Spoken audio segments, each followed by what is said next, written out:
आदमी के मन के बहुत से नियम हैं जिनका हमें होश नहीं है, और उन नियमों के कारण बहुत सी घटनाएं घटती। एक युवक मेरे पास आता, पहली दफा जब आया तो किसी डॉक्टर ने भेजा था। उसके पेट में दर्द था और डॉक्टर ने इलाज कर करके परेशान हो गए। तो उसने तो सिर्फ अपनी बला टाल ली, क्योंकि उस डॉक्टर ने मुझे कहा कि तो बड़ी मुश्किल बात होगी। मैं तो इसको इसलिए हटाया कि ये रोज मेरे दवाखाने में बैठ जाता और इसकी वजह से दूसरे मरीजों को बुरा असर पड़ता, क्योंकि कहता साल भर हो गया अभी तक ठीक नहीं हुआ।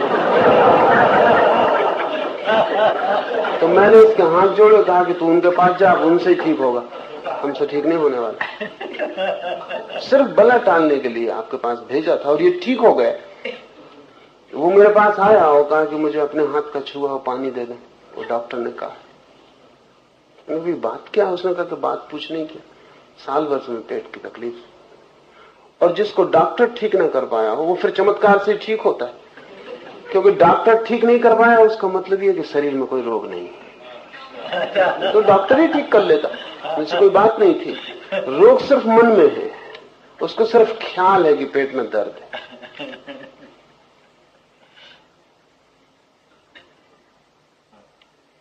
मैं उसको इनकार किया, कहा कि ये मैं करूंगा नहीं, क्योंकि कल और लोग आ जाएं। तब उसने मेरे पैर पकड़ लिए। कहा आप क्या कह रहे हैं? मैं किसी को बताऊंगा ही नहीं, ये बात छिपती नहीं। तू साल भर से बीमार है और अगर ठीक हो गया तो तू तो ठीक हुआ, हम फंस गए, कल तो और लोग आ जाएंगे। 12 बजे रात तक मैं उसे रोके रहा। जब वो बिल्कुल छाती पीट रोने लगा, मेरी माँ मौजूद थी वहां, उसने मुझे कहा कि बेचारा सिर्फ पानी ही मांगता, 3 घंटे से मैं सुन रही तुम्हारी बातचीत, इसको पानी दो, हो ठीक न हो ठीक, झंझट मिटाओ, सो जाओ। पर 3 घंटे उसे रोकना जरूरी था, क्योंकि जितना मैंने उसे रोका उतना उसका पक्का होता गया कि पानी में कुछ है। रोकने की बात भी क्या थी?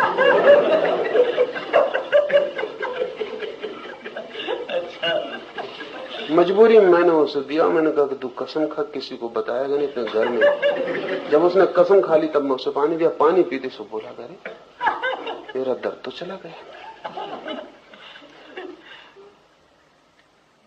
और दर्द उसका चला गया।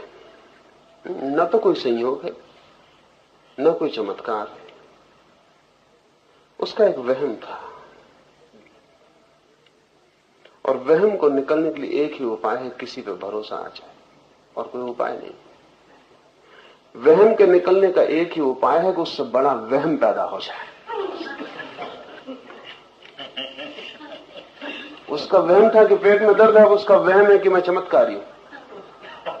ये बड़ा वहम है, और जो झूठा पेट में दर्द पैदा कर ले वो झूठा चमत्कारी न पैदा कर ले, इसमें कठिनाई क्या है? उसका ही खेल, मेरा कोई लेना देना नहीं है। कल तक वो पेट में दर्द पैदा कर रहा था, डॉक्टर को साल भर तक जिसने हराया, वो कोई छोटा मोटा आदमी नहीं है। वहम पैदा कर सकता है, और दर्द जैसा वहम पैदा कर लिया जिसमें दुख ही पाया, तो ये तो बड़ा सुखद था मामला। उसने घूंट अंदर नहीं गया, तो उसने कहा गजब, ये तो चमत्कार हो गया। उसने कहा कि वो कसम वसम मैं नहीं मानूंगा, क्योंकि मेरी मां की तबीयत खराब। और आप जान के हैरान होंगे कि वो एक बोतल रखने लगा जिसको मुझसे छुआ के ले जाता था और मरीजों को ठीक करने लगा, क्योंकि उसको देख के मरीज, उसका पूरा मोहल्ला जानता था कि वो तो क्रॉनिक मरीज है, वो कोई ठीक होने वाला प्राणी नहीं। वो ठीक हो गया तो उससे लोग मानने लगे किस तरकीब से, और अनेकों को वो ठीक करने लगा। अब मैं उसको समझाऊंगी तो समझाने का कोई उपाय नहीं, क्योंकि वो ठीक हो गया है। और ठीक होने का एक नियम है, 100 में से 90 बीमारियां मानसिक है, इसलिए 90 बीमारियां तो चमत्कार से ठीक हो ही सकती हैं। वो जो 10 बीमारियां हैं जो मानसिक नहीं है, उनका भी चमत्कार से असर हो सकता है, आपको भुलाई जा सकती है। जैसे कि झूठी बीमारी पैदा हो सकती है, वैसी सच्ची बीमारी भूल सकती है। हिप्नोसिस में दो तरह के प्रयोग हैं। अभी किसी को सम्मोहित किया जाए और एक खाली कुर्सी रख दी जाए। जब वो सम्मोहित हो तब उसको कहा जाए कि खाली कुर्सी पर उसका कोई परिचित व्यक्ति आके बैठ गया, फिर उससे कहा जाए आंखें खोलो, वहां कुर्सी खाली है, वो देखेगा बराबर कि फला आदमी बैठा हुआ है, जो नहीं है वो दिखाई पड़ रहा है। इससे उल्टा भी हो जाता है, जो कुर्सी पे बैठा हुआ है आदमी उसको कहो वो कुर्सी खाली, यहां कोई नहीं, फिर उससे आंख खोल के कहो, उसको दिखाई नहीं पड़ेगा। हमारा मन जो देखना चाहे वो ना हो तो भी दिखाई पड़ सकता है, और हमारा मन जो देखना न चाहे तो जो हो वो भी नहीं दिखाई पड़ेगा।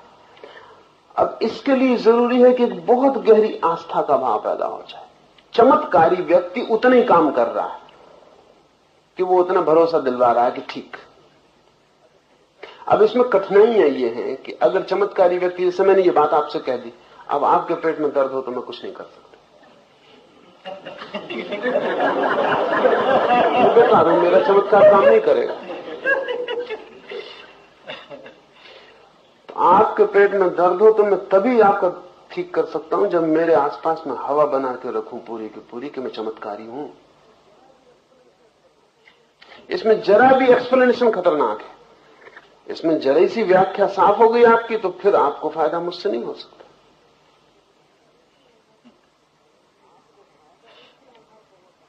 आपको फायदा इसी आधार पर हो सकता है कि मैं चमत्कारी हूं, मैं फायदा करता हूं। अगर मैं आपको कहूं कि आपसे आपको ही फायदा हो गया है, मैं सिर्फ बहाना था, तो हो सकता है दर्द चला गया हो वो भी वापस लौट आए, बिल्कुल लौट सकता, क्योंकि उसका मतलब चमत्कार आपका अपने पे भरोसा है ही नहीं। यही तो तकलीफ है, इसलिए कोई और चाहिए। आत्मविश्वास की कमी आपकी बीमारियों का आधार है। तो कोई आपको चाहिए जो आत्मविश्वास दिला दे, वो किसी भी तरह से दिला दे, तो जितना प्रतिष्ठित हो वो विश्वास उतना फायदे का है। जैसे अगर आपको मुझे सच में ठीक करना है तो मेरे आसपास 10-25 लोग चाहिए जो आपके आते से बताने लगे किसी की टांग ठीक हो गई, किसी का कान ठीक हो, और ये अपने आप इकट्ठे हो जाते हैं। इनको इकट्ठा करने की कोई जरूरत नहीं पड़ती, क्योंकि अगर मेरे पास 10 आदमी आए उसमें से 2 ठीक हो जाएं, जो 8 ठीक नहीं होंगे वो किसी दूसरे को तलाशेंगे, वो यहां काहे के लिए आएंगे? वो जो 2 ठीक हो गए वो यहां आएंगे। मेरे आसपास इस तरह के लोगों की भीड़ इकट्ठी हो जाएगी जो मुझसे ठीक हुए। और जब एक नया आदमी आता है बीमारी लिए हुए, तो बीमारी तो वो छोड़ नहीं चाहता है, यहां देखता है इसका ये छूट गया, उसका वो छूट गया। मेरे आने के पहले चमत्कार काफी हो चुका होता, और मेरे पास आने की बात है वो ऊंट पर आखिरी तिनका रखना, वो ठीक हो जाएगा। ये जो ठीक होना है ये सीधे मन के नियम से हो रहा है, और चूंकि आप अपनी बीमारियां पैदा कर रहे हैं इसलिए चमत्कार दिखाए जा रहे हैं, नहीं तो कहीं कोई चमत्कार की जरूरत नहीं। पर ये चमत्कार खतरनाक है। खतरनाक इसलिए है कि आपकी मूल जो बीमारी की आधारशिला थी वो नहीं बदलती।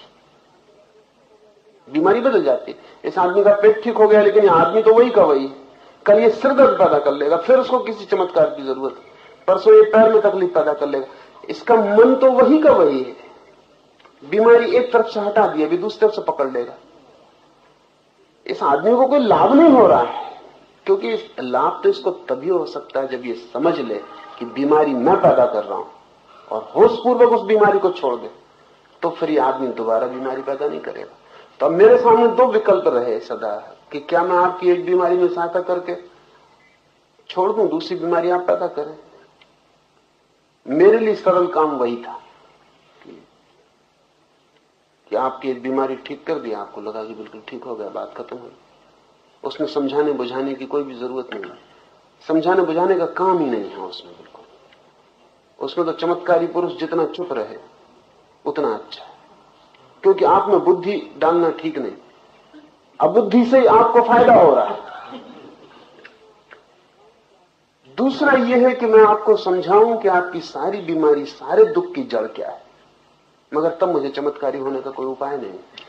तब तो मैं आपके साथ संघर्ष करूं, आपकी बुद्धि को निखारूं, तोड़ूं, मिटाऊं, नया बनाऊं, कि किसी दिन ऐसा क्षण आ जाए कि ना तो आप झूठी बीमारी पकड़े, न झूठे चमत्कारों की जरूरत रहे। आप मुक्त हो जाएं भीतर अपनी बीमारी से, अपने बल से। उसमें आपकी सहायता करूं। सच्चा शिक्षक मैं उसको कहता हूं जो आपको सहायता करे स्वतंत्र होने के लिए, कि एक दिन आप मुक्त हो जाएं और स्वतंत्र हो जाएं, अपने पैर पर खड़े हो जाएं। और झूठा शिक्षक मैं उसको कहता हूं जो आपकी बीमारी भी ठीक करे, लेकिन उसी कारण से करे जिस कारण से बीमारी थी। मैं एक कहानी कहता रहा हूं।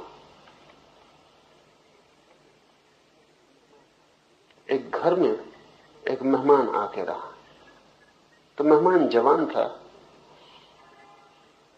और बिगड़ न जाए तो घर के लोगों ने उसको डरवा रखा था कि बाजार न जाए, रात सिनेमा न जाए। बीच में एक मरघट पड़ता था तो कह रखा था कि उस मरघट से गुजरना बहुत खतरनाक है, भूत प्रेत। तो उसे भूत प्रेत का डर पैदा हो गया। तो वो रात तो नहीं जाता था बस्ती की तरफ, लेकिन धीरे धीरे डर इतना बढ़ा कि दिन में भी वो अकेला न जाए। तो घर के लोगों ने कहा तो मुसीबत हो गई। वो भूत प्रेत जिनसे रात में डरवाया था वो कोई कंपार्टमेंट तो मानते नहीं, वो दिन में भी डरवाएंगे। डर ही तो कारण था, डर पकड़ गया। वो रात नहीं तो दिन में भी कहे कोई साथ चलो तो वो बस्ती में जाएगा अंदर। तो फिर उनका कोई उपाय करना पड़े तो एक फकीर के पास ले गए। तो उस फकीर ने कहा कि इसमें कोई दिक्कत की बात नहीं, ये ताबीज में बांधे देता हूं, इस ताबीज की इतनी ताकत है कि कोई भूत तेरे पास नहीं आ सकता। तो बिल्कुल ताबीज पहन के मरघट से निकल जाए। ताबीज पहन के वो आदमी मरघट से निकले, वहां कोई भूत तो था नहीं, कोई आया भी नहीं, लेकिन वो समझा कि ताबीज। अब वो ताबीज के बिना एक मिनट ना रहे, क्योंकि ताबीज अगर रात छोड़ के भी रख दे तो उसे घबराहट लगेगी कहीं भूत प्रेत पास ना आ जाए। अब वो ताबीज की मुसीबत हो गई। मगर बीमारी वही की वही है। भूत प्रेत से डरता था, ताबीज से डरने लगा कि कहीं ताबीज खो जाए, कोई ताबीज चुरा ले, या ताबीज गिर जाए, या ताबीज के साथ कोई अशिष्टता हो जाए, या ताबीज अपवित्र हो जाए, या कुछ हो जाए। और वो 24 घंटे ताबीज से घिस गया। बीमार वहीं का वहीं है। कल भूत सता रहे थे, अब ताबीज सता रहा है। अब उसको ताबीज से छुटकारा करवाना। हम छुटकारा करवा सकते हैं दूसरी चीज पकड़ा के, मूल आधार वही रहे। मेरी प्रक्रिया सारी इतनी है कि आपको कोई ताबीज ना देना पड़े। आपकी बीमारी है तो चाहे थोड़ी देर लगे, मुश्किल पड़े, कोई फिक्र नहीं, उससे भी प्रौता आएगी। लेकिन बीमारी जाए, नई बीमारी बिना पकड़े। इसको ही मैं कहूंगा कि असली चमत्कार है, बाकी सब धोखाधड़ी है। और मन इतनी कुशलता से खड़ा करता है कि हमें ख्याल नहीं। खोज कहती है कि 100 में से केवल 3 सांप में जहर होता है, 97 सांपों में जहर होते ही नहीं। लेकिन आदमी 3% से ज्यादा मरते, और कोई भी सांप काटे और मरने का डर पैदा हो जाता। और जहर है नहीं उसमें, आप मरते कैसे हैं? सांप में जहर है ही नहीं और आदमी काटा और आदमी मर गया। आदमी सांप से कम मरता है, सांप ने काटा इससे मरता है। असली जहर सांप में नहीं है। आदमी के मन में है कि सांप ने काट खाया, फिर चाहे चूहे ने काटा, इससे कोई फर्क नहीं पड़ता, आदमी मर जाएगा। इसलिए सांप झाड़ा जा सकता है क्योंकि कोई जहर तो होता नहीं। 97 मौके पर सांप का झाड़ने वाला सफल होगा, क्योंकि जहर तो होते नहीं। आदमी का कोई वास्तविक कारण नहीं है मरने का, सिर्फ ये ख्याल। तो मेरे एक मित्र जो सांप झाड़ने का काम करते, उन्होंने सांप पाल रखे। तो ये जरूरी है। जब उनके लड़के को सांप ने काट खाया तो वो भागे मेरे पास आए, तो आप कुछ करो। मैंने कहा तुम तो न मालूम कितनों के झाड़ चुके। उन्होंने कहा वो काम इस पर नहीं करेगा, लड़का जानता है। वो जो तरकीब है वो लड़का जानता है, ये ज्ञान के साथ ये खराबी। उस लड़के से मैंने पूछा तू क्यों घबरा रहा, तेरे बाप उनको मुझे पता है, मुझ पे नहीं चलेगा उनका काम, क्योंकि मैं खुद ही उनका सांप छोड़ता हूं। वो जब सांप कोई काटता है तो सांप उन्होंने पाल रखे, तो भारी मंत्र पढ़ेंगे और मुंह से फंसू कर गिरेगा, फिर वो चिल्लाएंगे, चीखेंगे, फिर वो सांप को आवाज देंगे, फिर जिस सांप ने काटा वो सांप आएगा, बाहर दरवाजे से चलता हुआ अंदर आएगा। जब वो मरीज देखता काटा हुआ कि सांप आ गया तो वो भी चमत्कृत हो जाता कि जिस सांप ने काटा था। कभी कभी 6-6 घंटे लग जाते क्योंकि सांप बहुत दूर, जब वो आए तब फिर सांप आता है, वो सांप आके बिल्कुल कपने लगता है और सिर पटकने लगता है झाड़ने वाले के सामने। तो मरीज आधे तो ठीक हो ही गया, उसने कहा गजब का चमत्कार। फिर वो सांप को कहते हैं कि वापस जहां उसको काटा है उसको वापस उसका खून पियो, तो सांप मुंह लगा के वहां से, वो सब ट्रेन सांप है, 2-4 बूंद खून की टपकाती हैं, वो कहते हैं बस जहर उसने वापस ले लिया। उनके लड़के को काट लिया, वो लड़का कहा कि हम खुद ही छोड़ते हैं इसलिए बड़ी मुसीबत, और बाप भी कहे कि मेरा काम नहीं चलेगा इसमें, आप कुछ करो। तो इस सारे चमत्कार की दुनिया में आपकी वो बीमारियां दूर हो रही हैं जो कभी थी ही नहीं। इसका ये मतलब नहीं कि आप तकलीफ नहीं पा रहे थे, आप तकलीफ पा रहे थे, आप मर भी जाते, ये भी हो सकता है, और लाभ आपको पहुंचाया जा रहा है, इसलिए लाभ पहुंचाने वाले को दोष देने का भी कोई कारण नहीं। जब तक आप हो तब तक किसी को झूठा सांप झाड़ना पड़ेगा, ये आपकी वजह से उपद्रव है। आप जान के हैरान होंगे कि ऐसी घटनाएं घटी हैं। बहुत प्रसिद्ध घटना है सूफी जुन्नैद के बाबत। वो निरंतर कहा करता था कि उसने एक आदमी को मरते देखा। वो एक कॉफी हाउस में बैठा हुआ था और गपशप कर रहा था, कुछ लोग और बैठे हुए थे, और एक आदमी आया। तो उस कॉफी हाउस के मालिक ने कहा, अरे तुम अभी जिंदा हो? उस आदमी ने कहा, क्या बात करते, तुमको किसी ने कहा कि मैं मर गया? उसने कहा, किसी ने कहा नहीं, हमने सोचा हुआ था, भूल हुई। साल भर पहले जब तुम यहां रुके थे तो तुम्हारे साथ 3 आदमी और रुके थे उस रात यहां, चारों ने रात जो खाना खाया था यहां वो विषाक्त हो गया। तुम तो आधी रात उठ के चले गए, तुम्हें कहीं जाना था यात्रा पर, बाकी 3 मर गए। तो हम यही सोचते थे कि तुम मर गए हो। उस साल भर बाद वापस लौटा था, ये सुनते वो बेहोश होकर गिर पड़ा। वो जो आदमी था साल भर पहले, जुन्नैद ने लिखा, जब मैंने उसको बेहोश होते गिरते देखा तो मुझे दुनिया के सब चमत्कार समझ में आ गए। अब ये जो आदमी है ये गिर पड़ा,